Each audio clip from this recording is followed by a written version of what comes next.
Salut, c'est l'énergie. Je veux passer le septième niveau avec un peu plus de 30% de réussite. C'est la réussite que j'avais avec le premier deck que j'ai utilisé quand j'ai découvert ce scénario, celui que j'utilisais pour le gouffre noir. Pour dire comment j'ai fait pour faire évoluer mon deck, il est peut-être bon de décrire les spécificités du septième niveau. Première chose qu'on peut constater, c'est un deck qui est très riche en ennemis. Vous voyez, le nombre d'ennemis dans le deck de rencontre, c'est plus de les deux autres, les lieux et les traîtrises réunis. Donc beaucoup d'ennemis.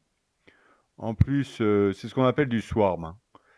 En plus, ces ennemis, ils ont tendance à revenir pour 10 d'entre eux sur les 18 à revenir dans la zone de cheminement, parce que quand on les a en effet ombre, ça les fait revenir dans la zone de cheminement. Donc beaucoup d'ennemis. Mais c'est pas le plus ennuyeux dans ce scénario, qui est marqué 3, je crois. Oui, niveau de difficulté 3. J'ai trouvé ça un peu plus costaud quand même, hein. Le plus ennuyeux dans ce scénario, c'est Amadossement. C'est pas l'effet une fois révélé dans la zone de cheminement, mais son effet ombre. Ombre, si le personnage défenseur est un allié, défaussez-le. C'est-à-dire que vous défendez avec un allié, l'allié est défaussé, l'attaque devient sans défense et vous infligez le nombre de dégâts à vos héros. Sachant que pour 2 tiers des ennemis, quand l'attaque devient sans défense, c'est 4 ou 5 dégâts. Donc ça vous tue facilement à un héros quand vous avez cette carte. Notamment parce que, vous voyez, le sabre gobelin gagne plus 2 si son attaque et son défense. Donc voilà, la spécificité du deck, c'est d'une part, gérer les ennemis, mais surtout, il va falloir défendre ses ennemis avec les héros, parce que vous voyez, défendre avec des alliés, c'est vraiment pas une bonne idée quand on voit que cette carte en 3 exemplaires peut nous arriver sur le Rable, en tant que carte ombre, hein. Voilà. Et puis aussi, le destin de Balin, il y a un effet forcé, c'est-à-dire qu'à la fin de la phase de renforcement, il faut révéler encore une autre carte. Et puis, si c'est un ennemi, on le met dans la zone de cheminement, sinon ça part à la défausse. Donc, beaucoup d'ennemis à défendre avec les héros. Le premier deck, juste pour comparer, dans le gouffre noir, le scénario qui était plus facile, je trouve, vous voyez, ennemi, lieu, traîtrise, c'est à peu près un tiers, un tiers, un tiers. Donc voilà. Le premier deck avec lequel je me suis pointé, c'est le deck Bifur d'un Nori.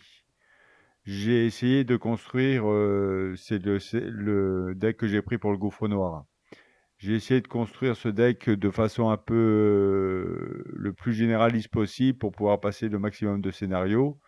Alors, j'ai mis Nori parce que ça faisait baisser la menace à chaque fois que je jouais un nain, j'en avais 22. Donc ça marche très bien. Je dépassais jamais les 30-35 de menaces, ça redescendait tout le temps. Une salutation des Galadrim.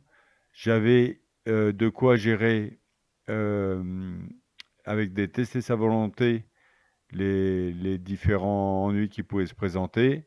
Et puis ancien Matom qui me permettait de faire un moteur de pioche en plus du roi sous la montagne. Simplement, dans le septième niveau, c'était pas encore le septième ciel, il n'y avait pas de, il y a pas de lieu, donc ça allait pas. Et donc c'est avec ce scénario que je me suis pris 30% de réussite.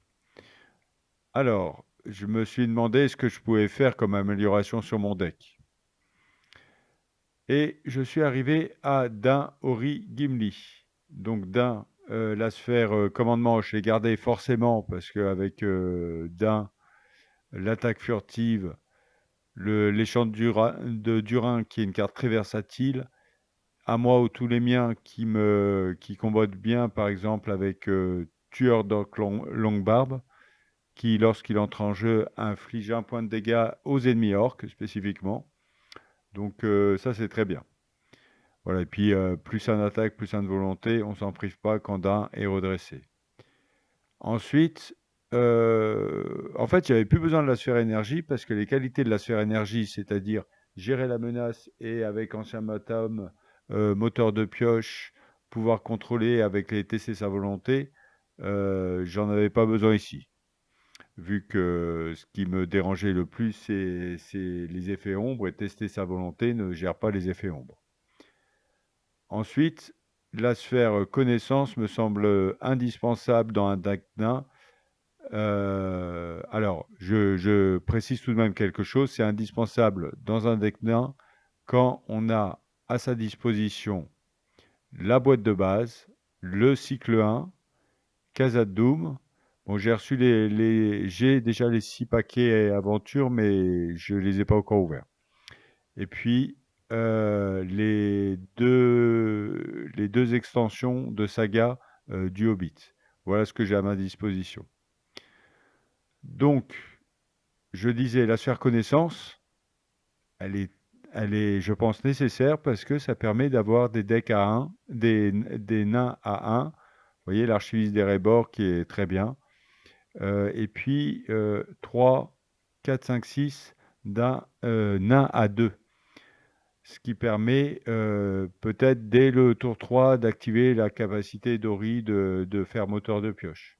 Vous voyez, Ori remplace l'ancien Matom en tant que moteur de pioche. Et voilà.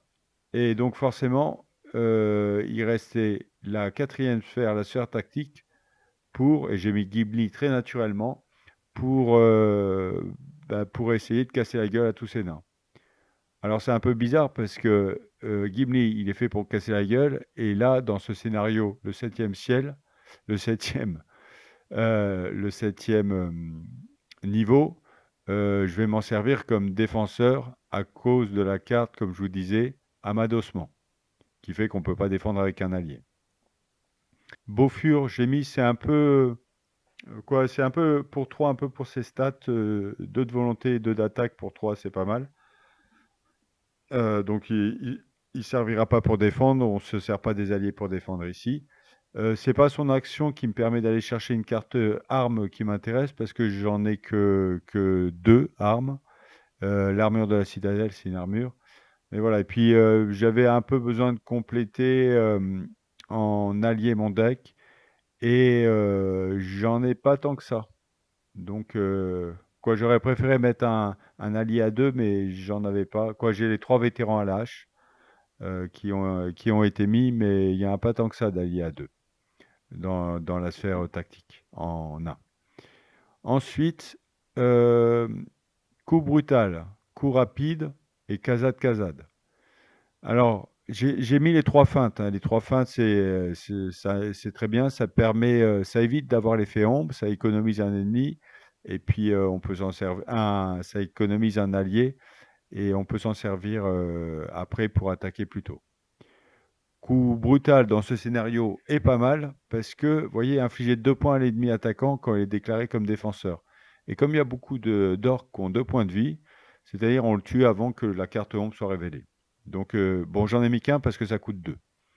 Coup rapide, aussi, ça permet de tuer avant que la carte ombre soit révélée. C'est-à-dire que on peut attaquer avec qui on veut, allié ou héros. Et Kazad, j'en ai mis un parce que c'est plus 3, ce qui peut être pas mal quand on a les grosses bestioles. Mais c'est aussi parce qu'il coûte 0 que je l'ai mis.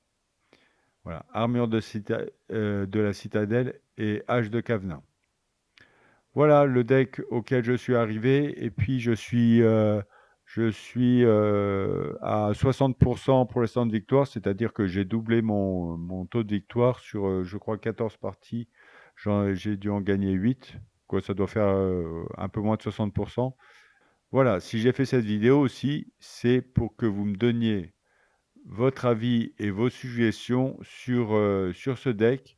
Spécifiquement, je le dis encore une fois, c'est pour affronter le 7e niveau. Et puis si avec vos commentaires, vos suggestions, j'arrive à 80 à 90% de victoire, du septième niveau, je pense que j'irai au septième ciel direct. Voilà, donc j'attends vos contributions. Bon jeu à tous.